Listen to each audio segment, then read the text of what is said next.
Alright, so we're going to go over talking about solving quadratic equations by factoring. Our first style of solving for quadratic equations doing in section 5.12. Earlier we learned that a linear equation in one variable is an equation that can be written in the form ax plus b equals 0, where a plus b are real numbers and a does not equal 0. This section we will learn how to solve quadratic equations. A quadratic equation is an equation in which the independent variable x has the highest power of 2.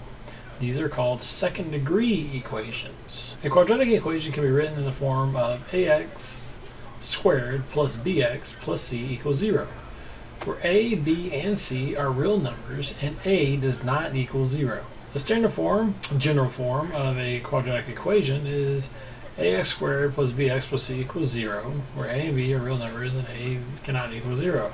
So why can a not equal 0? A cannot be 0 because then we would be left with bx plus c, which is linear.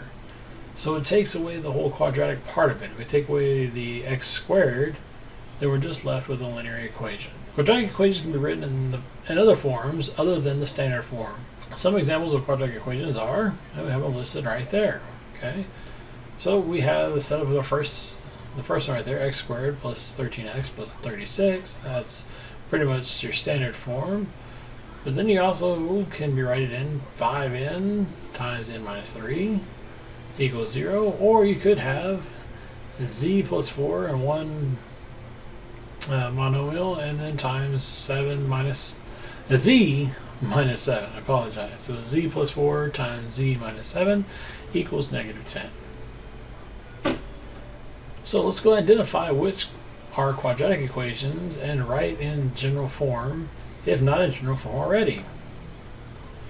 Alright, so 3x squared plus 4x plus 1 was quadratic. As I said from the previous one that we set up there, it looks just like ax squared plus bx plus c. Already in general form, okay? So now you have 2x minus 8. Well, that looks kind of linear to me, right? Because we don't have an x squared. Now in 3 we have an x squared minus 25 equals 0, and that is quadratic, and it's already in the general form as well. And we just don't have an actual b value in there, okay? And then we got 2x squared plus 1 equals x squared minus x. Well, that's quadratic. So we need to put it in the general form, in which case let's go ahead and do that by subtracting x squared on both sides, and then we're going to add an x to both sides to get everything on the left hand side of the equal sign. Then we'll be left with x squared plus x plus 1 equals 0. So that would be the general form of that last equation that we looked at. Alright, so solving quadratic equations. So there's several ways to solve quadratic equation. So some methods are more efficient than others depending on the equation. In this section we're going to learn how to solve them by factoring. Other methods we'll discuss later. So before we can solve an equation by factoring, let's look at an important property that allows us to solve quadratic equations by factoring. This property is called the zero product rule. So before giving you the property, let me ask the following question. What can we say about the value of a or b if a times b equals 0? Right, either a or b can equal 0, or both of them equal 0. That is the product rule of the two quantities is 0. Then one or both of the quantities is 0. So zero product rule. If a times b equals 0, then a or b should equal 0. This idea will be used to solve quadratic equations by factoring. So let's solve quadratic equation of the form a times b equals 0. So let's look at this. X plus 4 times x minus 3 equals 0. Well, y'all probably done this before, in which case we're going to use zero product rule. So at least one of the factors must equal 0 in order for the product to equal 0. So therefore, the rule allows us to set each factor equal to 0. So we're going to take x plus 4 equal to 0. And we're going to take x minus 3 equal to 0. So we have it written out there. This problem again. Set each factor equal to 0. And there we go. X plus 4 equals 0 and x minus 3 equals 0. And solve for x. So we're going to subtract 4 on both sides there. And we should get x equals negative 4. And now we're going to add 3 to both sides over here on x minus 3 equals 0. If we set it equal to 0, we're going to add 3 to both sides. The 3's on the left go away, and we're left with x equals 3. Okay, we got probably done this before and seen this before, so let's move forward. So again, the solution for this setup would be -4 or 3. Alright, so we got m times m plus 6 equals 0. Well, we can take both these and set them equal to 0. Simply say m equals 0 or m plus 6 equals 0. Alright, so we're going to set each factor equal to 0. So m equals 0 or m plus 6 equals 0. So we're going to solve for these. So, of course, when we set m equals 0, m is just equal to 0. And if we have m plus 6 equals 0, we subtract 6 from both sides, and we're going to get m equals -6. So our solution would be 0 or -6. So solve a quadratic equation by factoring. The equation in the standard form ax squared plus bx plus c equals 0. Begin by factoring the expression. So below are the steps used to solve a quadratic equation by factoring. So we're going to write the equation in the form, the standard form right there, so that all terms are on one side, the equal sign, and zeros on the other. We'll factor the expression and set each factor equal to 0, solve for the variable using that zero product rule, and check your answers. So here we go. We got m squared minus 4m minus 45. So if we got that problem is equal to 0, we've got everything set up on one side, and as far as the left hand side, and then it's all equal to 0. So if you didn't see that already, as far as how they did that, factoring wise, let me show you a little trick if you haven't used this trick before, the big X. Okay? So we've got this up here is going to be A times C is equal B down here. Then you got to have two numbers that when you multiply them together will equal your A times C, and when you add them together they equal B. Okay? These will be X's down here. So you find these values and then you write them by right bottoms up. Okay? So let's show you how this works. So for this problem we have A is equal to 1, B is equal to -4, and C is equal to -45. So if we took A times C, we would have 1 times -45, and our B value would be -4. So what that means is we need to have two numbers that when we multiply them together will give us a -45, and when we add them together they will give us -4. Well, in this case, since I've already shown you the two numbers we need, it should make sense, right? Because if we take -9 times 5, we multiply those together, that'll give us -45. And if we add them together, -9 plus 5 will give us a -4. And then we can simply write it as bottoms up, to where we would get x minus 9 times x plus 5. Hopefully y'all seen that method before, but if not, there you go. That's the easiest way to do the factoring, is with a big X. Alright, so let's move on with this problem. So we got m minus 9 and m plus 5. So I know I used x's up here, but we can change that, and let's change that so it makes it look a little bit better. I'm so used to using the letter x, got carried away. So we use an m, use the variable you're using in the problem. So we got m minus 9 and m plus 5. Alright, so now we can take both those and set each factor equal to 0.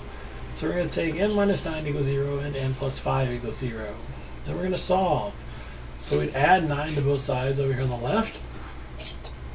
And then we get m equals 9. And we would subtract 5 from both sides on the right. And that gives m equals -5. So our values are 9 and -5. Or the correct way would be write them as -5 comma 9, because you always want to start with the lowest factor first. And so there is our solution.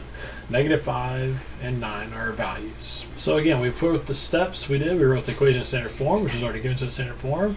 Then we factor the expression, and we got the answer. Okay? All right, so let's do the same thing with this one. Now, we've got 3d squared minus 13d equals 10, but that's not written in the standard form, right? So let's go ahead and do that. So if we have this, we need to subtract 10 from both sides. So if we do that, they're going to go away over here. And we'll be left with a 0. And we simplify this. So we have 3d squared minus 13d minus 10 equals 0. So now, what do we need to do? Now we need to factor the expression. So if we have this set up, let's go ahead and factor. So in this case, in this one you can't use the big X because your A is not equal to 1. You can only use the big X when A equals 1.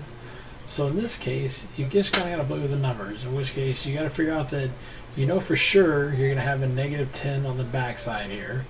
So if we took 2 times a -5, we should get -10.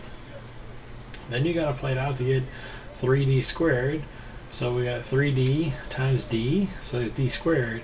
Then we just need to worry about getting a -13d in the middle. So if we've got these two squared away, now we should figure out how the numbers should be arranged to get our -13d. Well, if we know we're going to do this, if you just kind of multiply these out, you would get 3d times d will give you d squared. 3d times a -5 will give you -15. And then if you have a positive 2d in the middle, well, -15 plus 2 will give you a -13. So it kind of works out. You just kind of play with the numbers on those with these. Again, when you have something like this to factor when your A is not a 1, it shouldn't be too difficult that you're not able to play around with some figures to multiply and add or subtract together to figure this out. Okay? So we got this figured out with 3d plus 2 times d minus 5. And so now we're going to set each one equal to 0. So in that case, we've got 3d plus 2 equals 0 or d minus 5 equals 0. So we're going to solve then.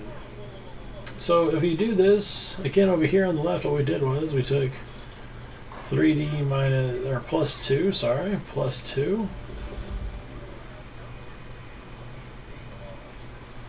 3d plus 2 equals 0, and we subtract the 2 from both sides.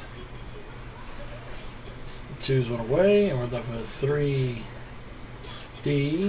is a horrible d. 3d equals a -2.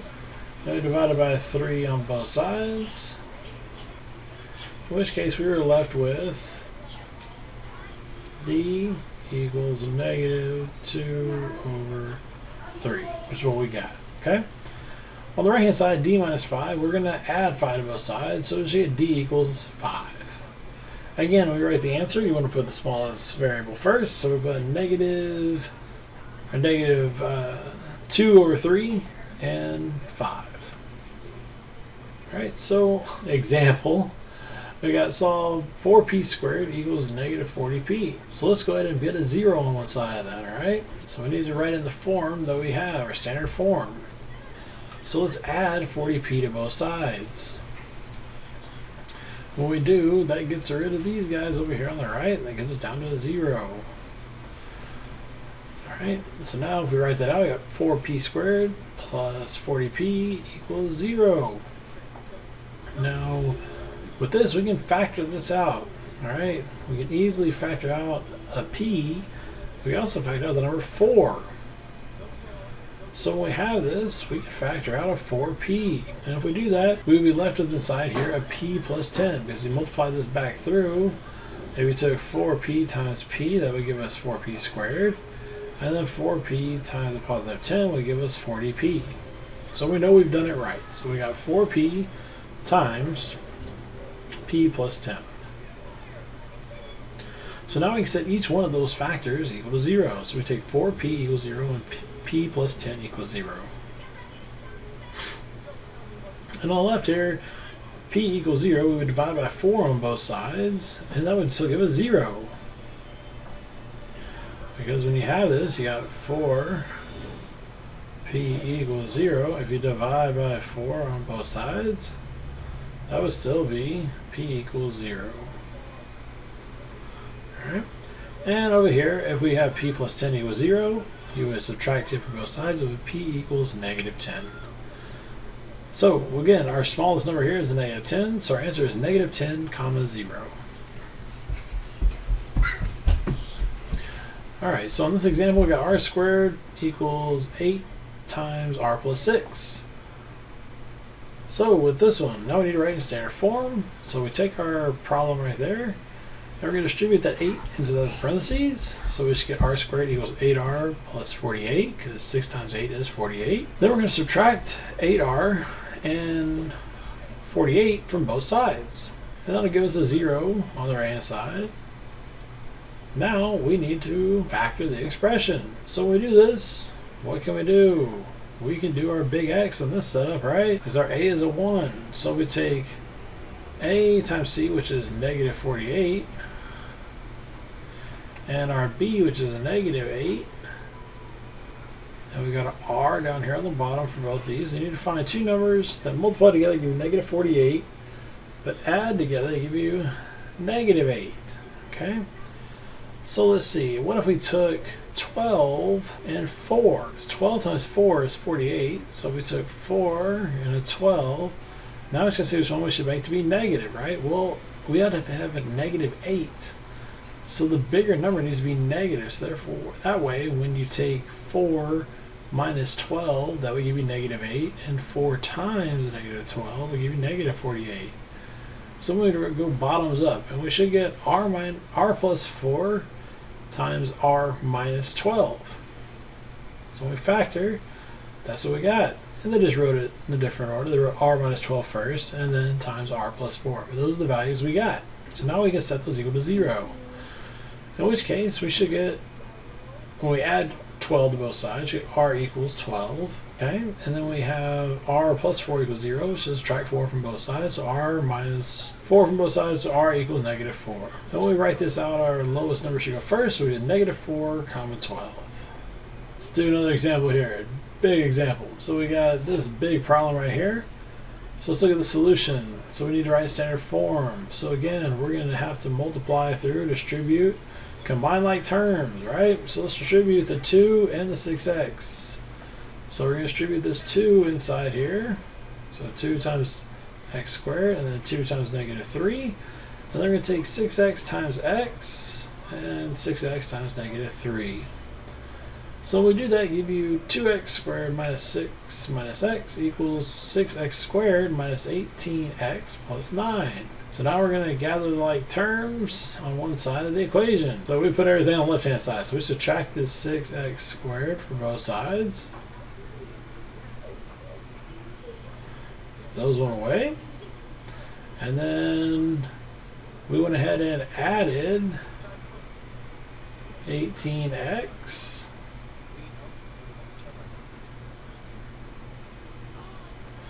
Those went away, and we subtracted 9. So where the 9's are on the right hand side. So we were left with negative 6x squared plus 2x, so negative 4x squared. And then we had negative 9 minus 6, that gives us negative 15. And then we had 18x minus 1x, that gave us 17x, a positive 17x. So now let's write this in standard form. So we should get ax squared plus bx plus c. So in this case we have negative 4x squared plus 17x minus 15 equals 0. So now we need to factor this guy, right? So when we do this, we factor this guy out, we should get this, right? So again, like I said, if you look at this, don't let it get y'all confused. 5 times 3 gives us 15, we know that, in which case we know it needs to be negative. So one of those values has got to be negative. However, when we look at this, let's just write it out here so I can show you how to really do this. So you know you've got a 5 for sure in one area and a 3 to get 15, right? Now you know you need a negative 4x squared because you definitely need to have this value. But we need to figure out where to put a negative 4. We know we have x's. Okay? So figure out where we get to the 4, we need to see how to place that to get a 17x in the middle. So if we put a 4 here, and let's say we put a 4 negative here. So we'd have x times negative 4, we go as negative 4x, and then x times, let's say we do positive here and a negative here, because that would still give us negative 15 on the end. Let's say we have x times a positive 3, and then we would get negative 5 times negative 4x would give us a positive 20x.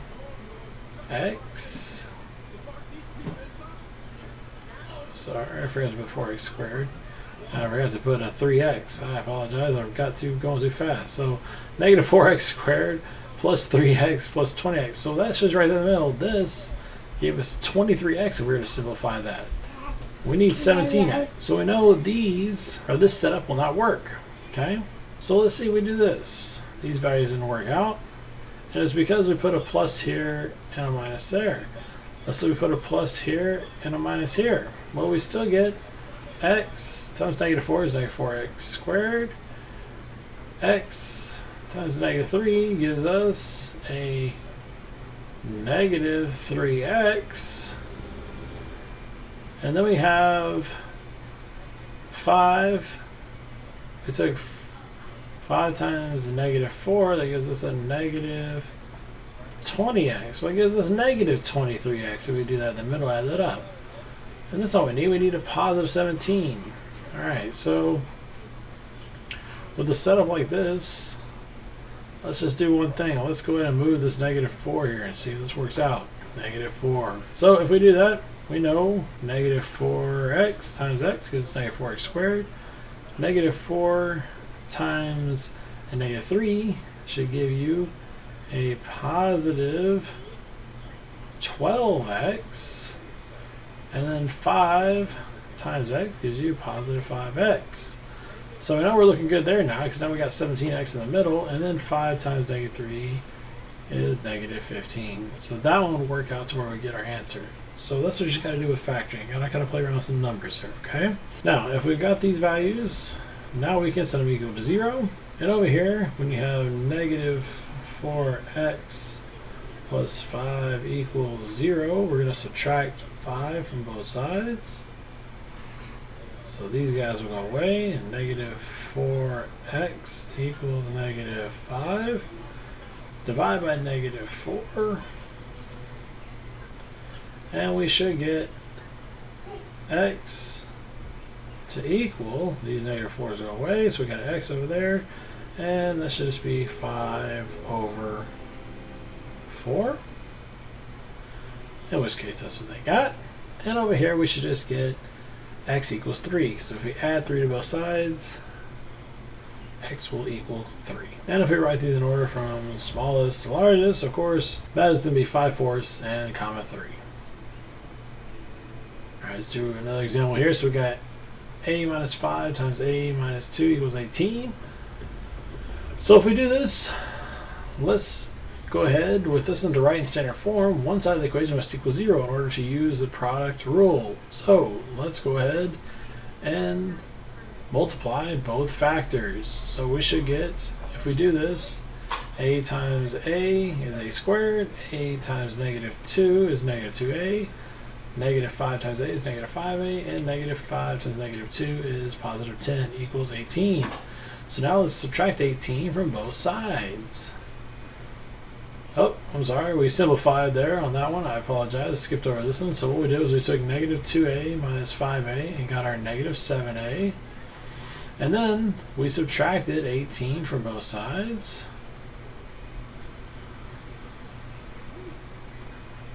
In which case that goes away to 0, and we're left with a negative 8, because negative 18, or 10 minus 18 is going to be negative 8. So now we can factor this, in which case to factor it, we don't have to do anything crazy. We can do our big X, because we have a 1 for our a value. So 1 times negative 8 is negative 8. And we should need a negative 7 in the middle. Well, this one looks pretty simple if you think about it. Because what is 1 times 8? Well, that's 8, right? So 1 and an 8. Well, one of them needs to be negative. We need a negative 7 when we add them together. So if we make an 8 a negative, 1 times negative 8 gives us negative 8. And then 1 minus 8 is negative 7. So then you can go bottoms up, and we should get a plus 1 times a minus 8. So when we factor that out, that's what they got. And they just wrote a minus 8 first times a plus 1. So now we can set each factor equal to 0. So now we can say a minus 8 equals 0. And we can simply say that is going to add 8 to both sides. So a equals 8. And then we're going to say a plus 1 equals 0. We're going to subtract 1 from both sides. So a equals negative 1. So we should get negative 1 and 8 for our answers. Alright, so sometimes equations that are not quadratic can be solved by factoring as well. So in this case, we can solve each equation. So we have 7t plus 2 times t squared minus 15t plus 54 equals 0. Well, don't let that scare you, because that first one is already factored out. 7t plus 2, we can't do anything else with that, but we can just factor out that next section there. Okay, which is what they're going to tell us to do. We can focus on the second factor there, and we can write, and that equation can be factored. Well, let's see. So in this case, oh, they already went and factored it. Again, what they did here is we went ahead and did our big X. And we have, in this setup right here, we have our A is 1 times 54. So I have 54. 1 times 54 is 54. And we have a negative 15 in the middle. And if we were to write this out, of course, 9 times 6 is 54.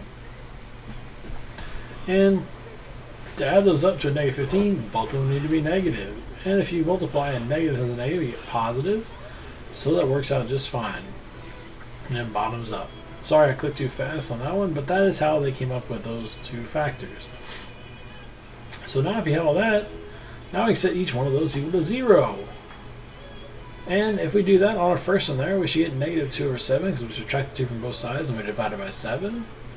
And then we should get a positive 9. And then we should get a positive 6. So we should get negative 2 over 7, 6, and 9 could possibly be our answers. And that's what we got. Alright, so hope you learned a little bit of something. That's how we factor through all these things. And definitely remember to do your big X when looking at these. And I'll see you next time.